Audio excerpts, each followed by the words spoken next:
When you're alone in the wilderness at 2 a.m. and something that shouldn't exist starts having a conversation with you in perfect English, you realize that everything you thought you knew about reality was wrong. My name is Marcus Reed, and what I'm about to tell you will change the way you think about the forests of North America forever. This isn't a campfire story. This isn't folklore.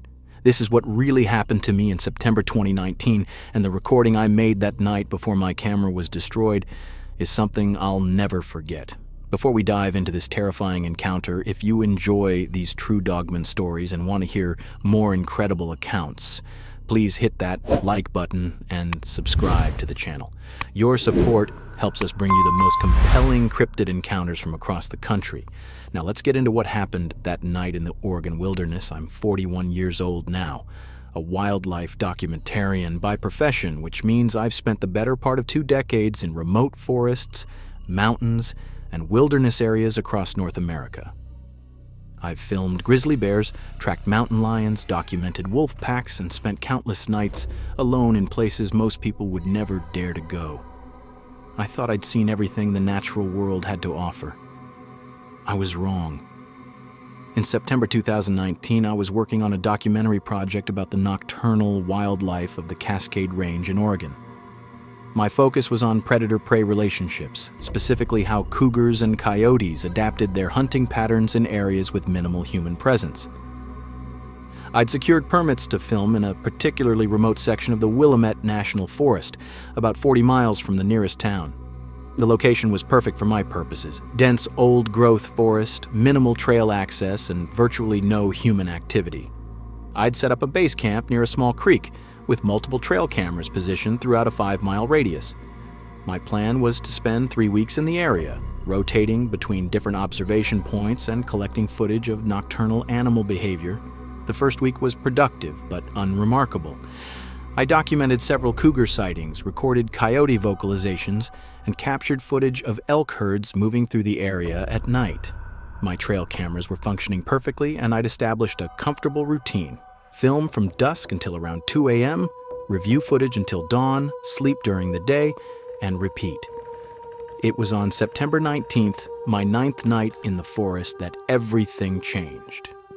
I'd chosen an observation point about 2 miles from my base camp, a rocky outcropping that overlooked a natural game trail. The location offered excellent visibility of the trail below while keeping me elevated and concealed.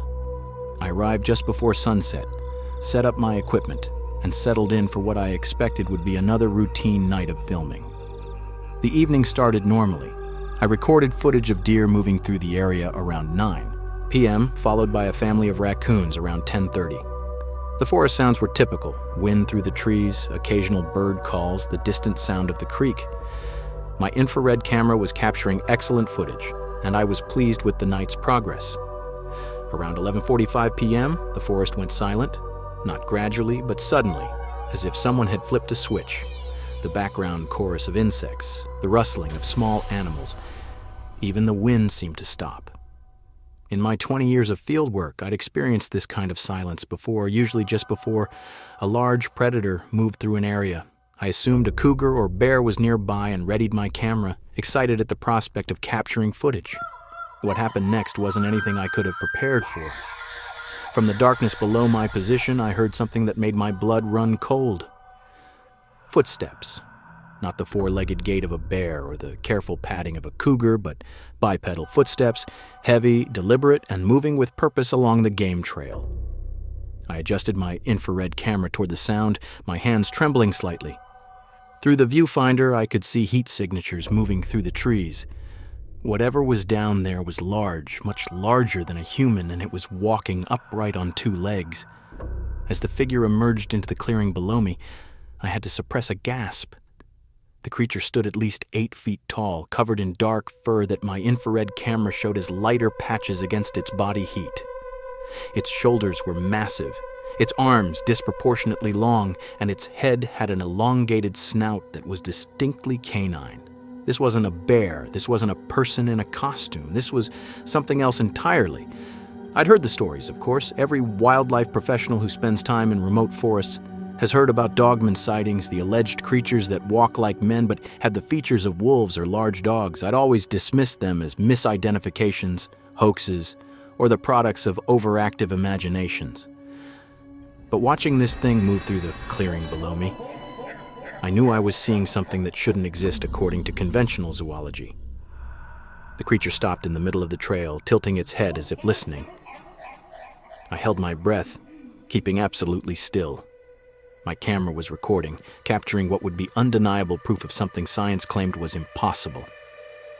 My heart hammered in my chest as I watched it stand there, illuminated only by the infrared light my camera emitted. Then it did something that terrified me more than its appearance. It spoke. Not in growls or howls, but in words. Clear, articulate, unmistakably English words. "The human is watching," it said, its voice deep and resonant with an odd quality I couldn't quite place, almost like two voices speaking in unison. "From above. In the rocks." I froze, every muscle in my body tensing. It knew I was there, but how? I was positioned upwind, concealed behind rocks, my equipment designed to be silent. Yet somehow, this creature had detected my presence. A second voice responded from somewhere in the trees I hadn't been focusing on. "How long has it been there?" "Since before dark," the first creature replied. "It has been watching the trail. It has the seeing device that glows in the unseen light." They were talking about my infrared camera. These things weren't just intelligent, they understood human technology. They knew what I was doing and how I was doing it. "Should we move to a different path?" the second voice asked. The creature in the clearing, the one I'd been filming, turned its head slowly in my direction. Even through the infrared display, I could see its eyes reflecting the camera's light, glowing like embers in the darkness. "No," it said. "The human should understand something. We know it is there. We have always known when they are watching. But tonight, I am tired of pretending we don't see them." My mouth went dry. These creatures had been aware of human observers all along.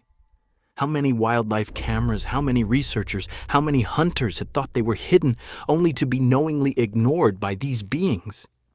The creature began walking toward my position, moving with a fluid grace that seemed impossible for something so large. I wanted to run, but I was transfixed, unable to move, unable to even breathe properly. Every instinct screamed at me to flee, but I kept my camera trained on the approaching figure. "I can smell your fear, human," it said, its voice growing louder as it got closer. "Your heart is beating very fast. You are frightened." "That is good. You should be." It reached the base of the rocky outcropping, only about 30 feet below my position now. In the infrared view, I could see the details of its face, the elongated muzzle with visible fangs, the pointed ears that moved independently like a dog's, the intelligence in those glowing eyes. "For many generations, we have remained hidden," the creature continued, and I realized it was speaking directly to me, delivering a message it wanted me to hear. "We have watched your kind expand across our territories. We have seen your cities grow, your roads cut through our forests, your machines tear apart the old places.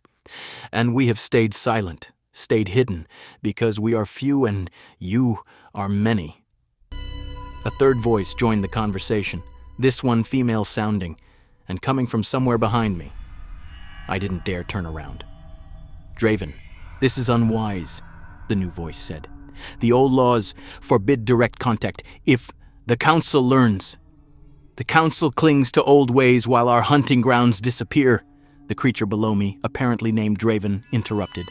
"Every year, fewer places remain where we can live without human interference. The old laws were made for a different time when the forests were vast and the humans were few. Those days are gone." I found my voice, though it came out as barely a whisper. What are you?" Draven tilted his head, and I could have sworn I saw what looked like a smile cross his muzzle. "You have names for us in your stories. Dogman, werewolf, shapeshifter. All wrong. All based on fear and misunderstanding. We are simply what we are, the first hunters. older than your kind's civilization, living in the spaces between your world and the deep wild. That's impossible, I said, my scientific training fighting against what my eyes were seeing. There's no fossil record, no physical evidence. You find what you are allowed to find, another voice said, and I realized there were now at least 4 of these creatures surrounding my position. When one of us dies, our kind ensures the body is never found by yours. We have our own burial grounds, deep places where your scientists will never dig. We are careful, human. We have had to be. Draven began climbing the rocks toward my position, moving with an ease that suggested he'd done this many times before. I backed away, my camera still recording, until my back hit solid rock. Please, I said, hating how my voice shook.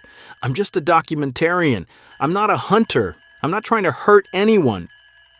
We know what you are, Draven said, pulling himself up onto the outcropping with me.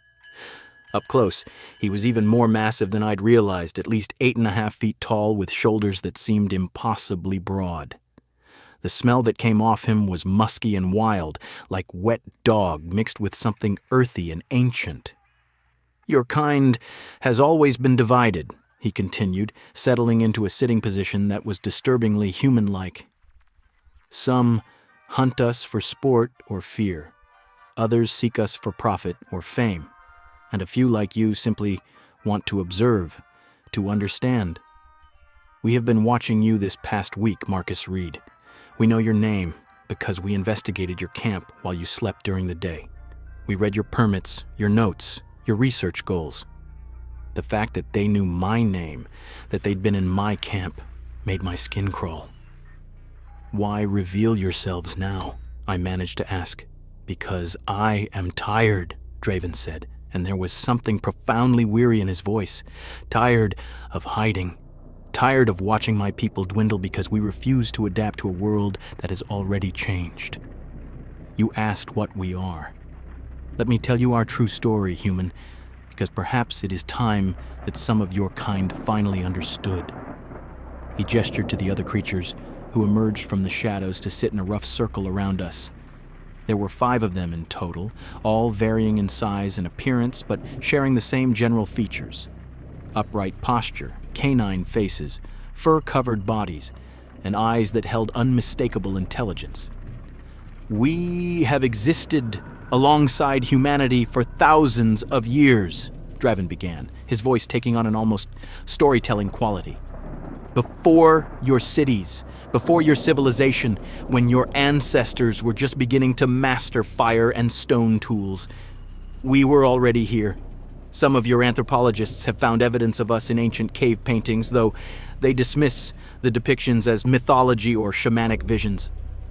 We are not supernatural, despite what your legends claim. We do not change from human to wolf under the full moon.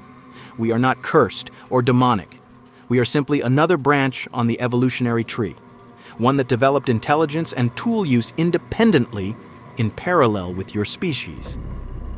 This was impossible. Everything he was saying contradicted established scientific understanding, and yet I was sitting here talking to living proof that our understanding was incomplete. Why has no one documented you before? I asked, my documentarian instincts overcoming my fear. With all the trail cameras, all the expeditions, how have you remained hidden?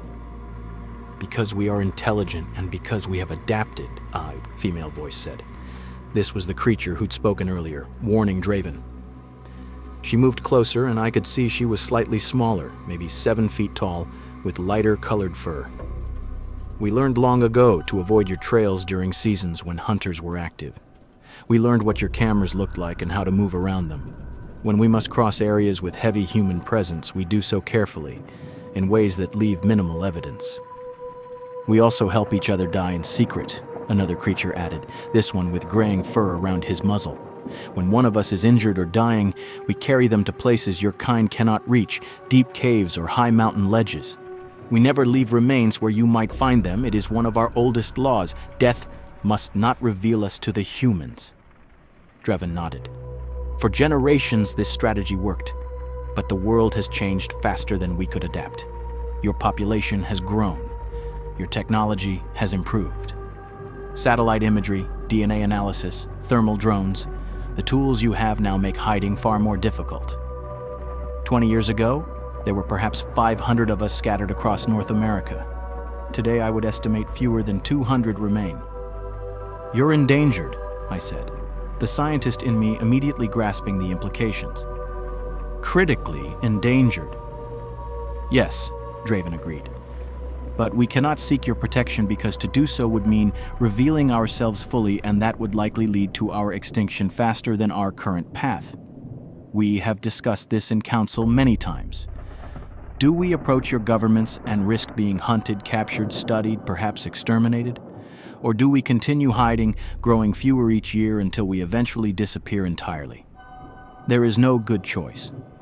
I looked down at my camera, still recording this entire conversation. "Why are you telling me this? Why show yourselves to me specifically?" "Because we have watched you this week and seen that you treat the animals you film with respect," Draven said. "Your footage shows creatures living their natural lives, not exploited for entertainment or drama. You present them as what they are, fellow beings sharing this world. If our story must be told, perhaps it should be through someone who might tell it with the same respect." "But," the female creature said, her tone sharp, "that recording device in your hands is dangerous. What you have captured tonight could destroy us if it falls into the wrong hands. Government agencies that already suspect our existence would hunt us systematically. Private collectors would pay fortunes to capture us alive. Hate groups would organize hunting parties for sport. The attention would be catastrophic." I looked at my camera, at the incredible footage I'd captured. This was the discovery of a lifetime, proof of an unknown species, evidence that would revolutionize biology, anthropology, and our understanding of human evolution. And they were right. It would also, potentially, doom them to extinction. "What do you want me to do?" I asked, though I already knew the answer would break my heart. "We want you to make a choice," Draven said. "You can keep that recording and share it with the world.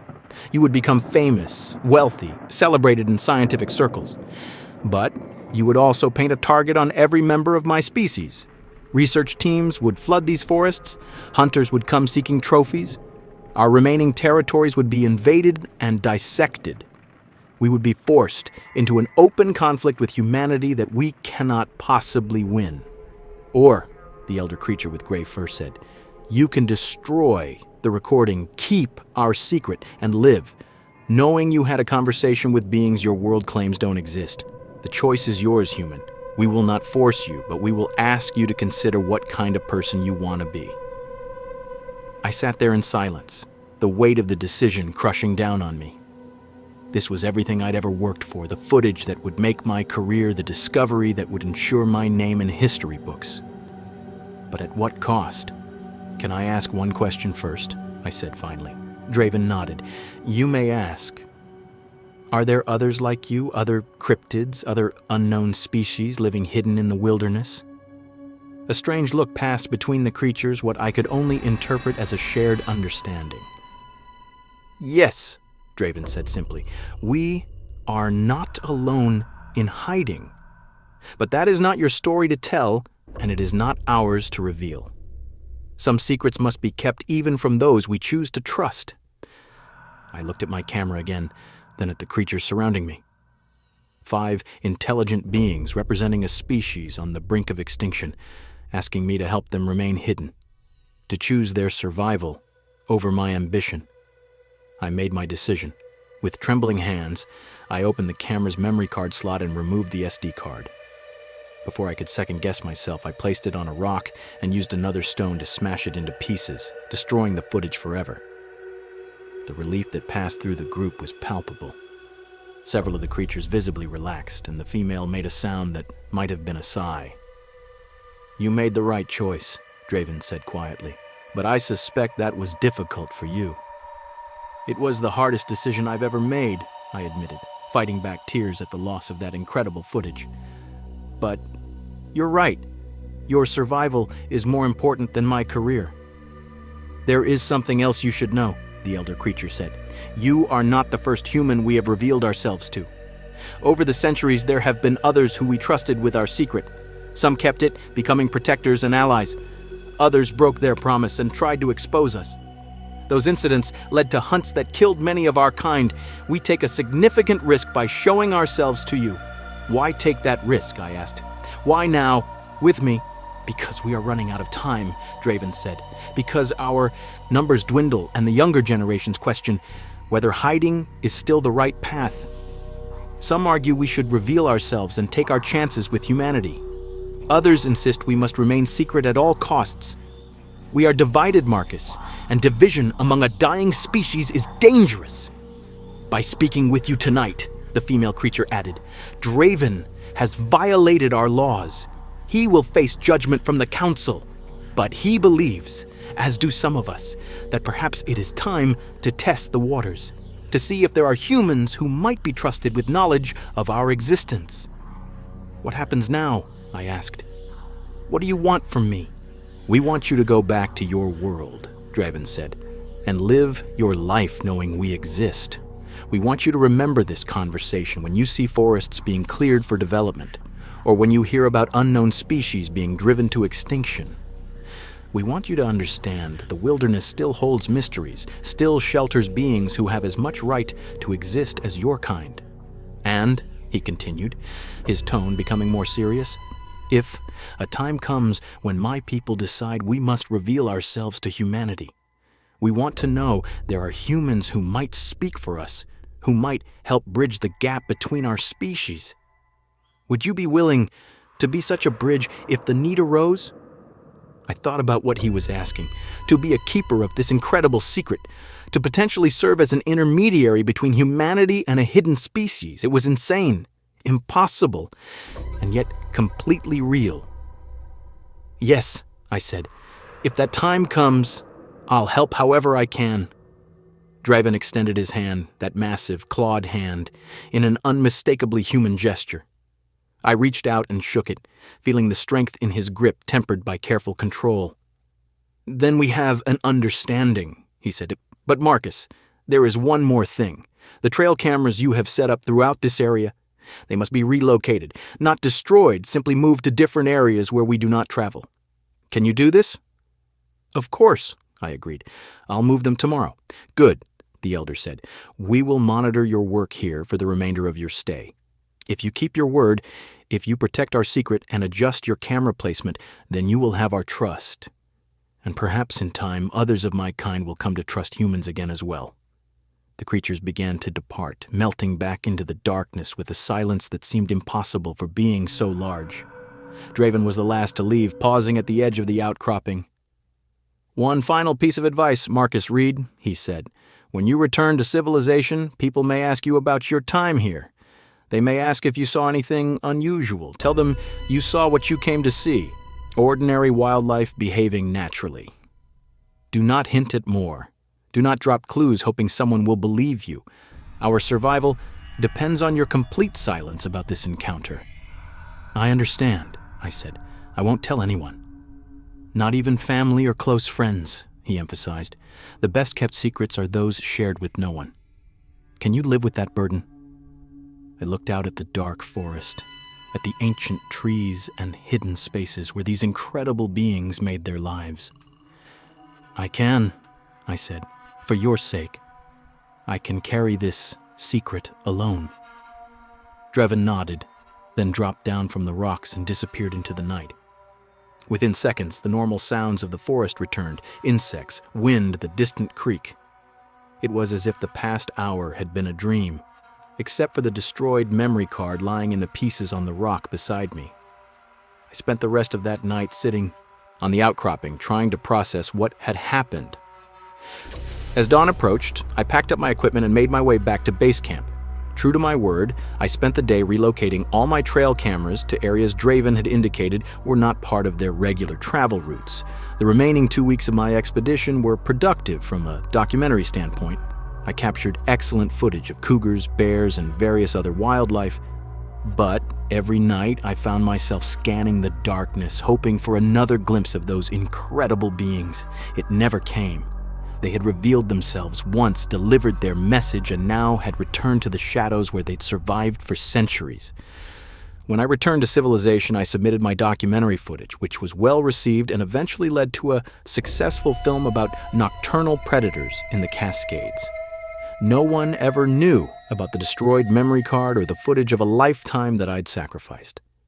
The secret remained safe.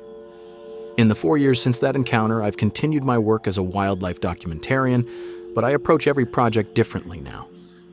I'm more conscious of the spaces I film, more aware that the wilderness might hold more than conventional science acknowledges. I've become an advocate for wilderness preservation, arguing for larger protected areas and stricter limits on human encroachment.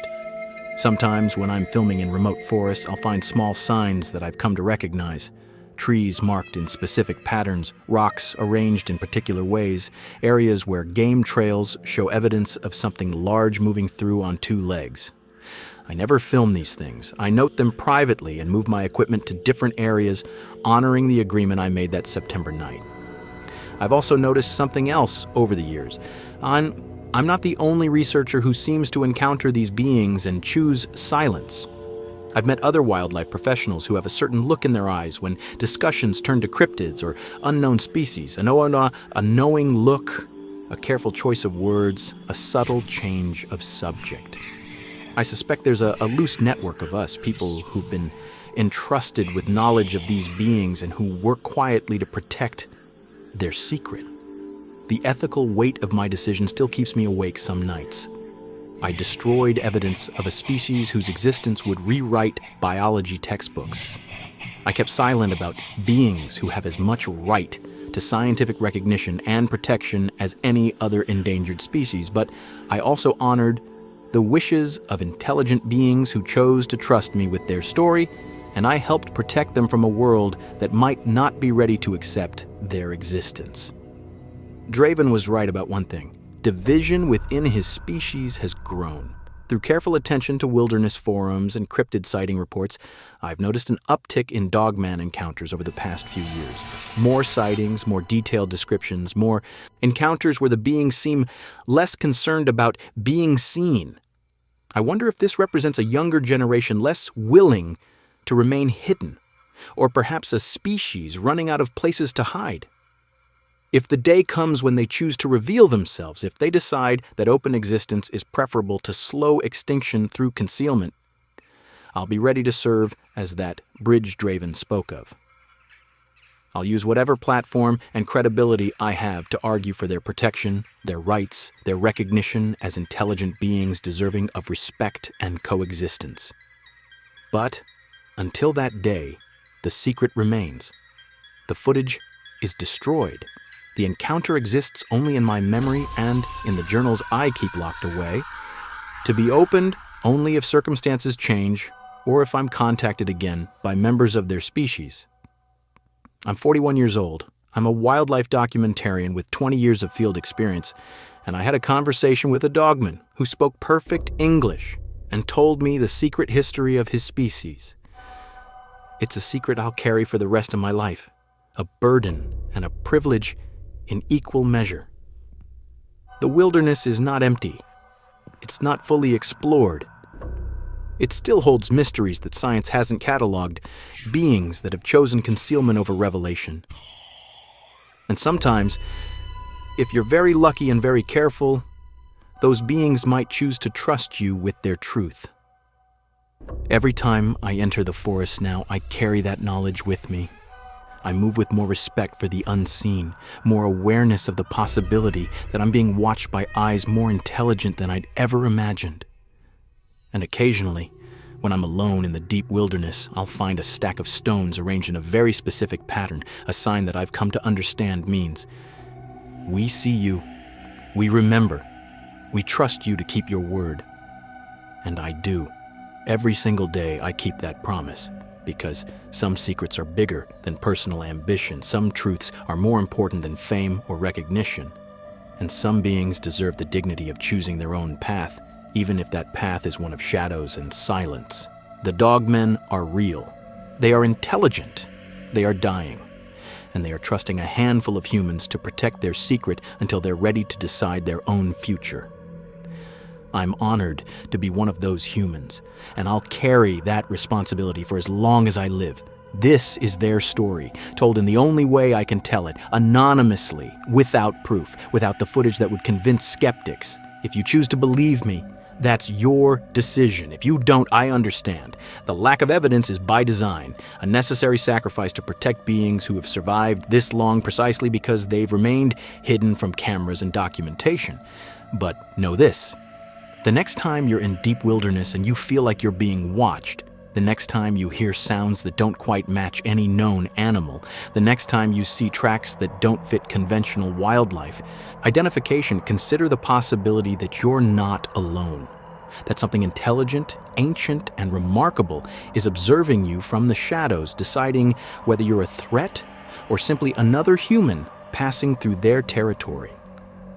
And if you're very fortunate, if you show the right respect for the wilderness and demonstrate the right character, they might choose to reveal themselves to you as well. And then you'll face the same choice I faced. Proof or protection, fame or preservation, your ambition or their survival. I made my choice on that September night in 2019. I destroyed the footage and kept the secret. And I've never regretted it, even when the weight of that decision feels almost unbearable, because I looked into the eyes of an intelligent being who asked for my help, and I chose compassion over career. That's the real story, not the sensational headline or the shocking footage, but the quiet decision to honor another being's request for continued existence, even when that existence must remain hidden from the world. The dogmen are out there. They're watching, they're surviving, and they're trusting a few of us to help them remain safe until the day they decide their own fate. I'm proud to be counted among those trusted few, and I'll keep that trust until my dying day.